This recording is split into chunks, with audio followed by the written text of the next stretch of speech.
Saat berkunjung ke Desa Bojongkulur untuk meninjau dan memantau pemanfaatan dana desa dan sistem pelayanan masyarakat, Menteri Desa Pembangunan Daerah Tertinggal dan Transmigrasi Abdul Halim Iskandar menilai kondisi warga Desa Bojongkulur terlihat guyup karena pengelolaan pemerintahan desa yang baik sehingga dapat menjadi embrio desa surga, yaitu desa yang semuanya untuk warga. Karena kriteria desa surga diantaranya situasi dan kondisi desa yang warganya merasa aman, nyaman, tidak terfikir ingin pindah ke tempat lain karena merasa sudah memilikinya. Saya berharap desa ini menjadi embrio dari desa surga. Desa surga adalah desa yang semuanya untuk warga.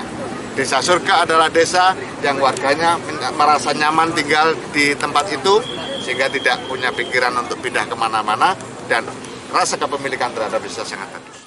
Sementara itu, Camat Gunung Putri Didin Wahidin menjelaskan, selain Desa Bojongkulur untuk kategori desa mandiri di Kecamatan Gunung Putri juga ada 5 desa lainnya yang saat ini sedang berbenah menuju desa surga. Di Gunung Putri ada 5 desa mandiri yang masuk melalui yang lainnya 5 desa lagi sudah masuk desa maju. Ya.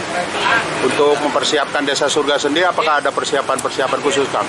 Ya, tentunya persiapannya banyak, dari peningkatan kemampuan sumber daya manusianya untuk perangkat desanya juga, lembaga-lembaga masyarakat di desa, termasuk ya potensi-potensi yang ada di desa yang sekiranya bisa dikembangkan. Dari Gunung Putri, Kabupaten Bogor, Edi Junaidi melaporkan.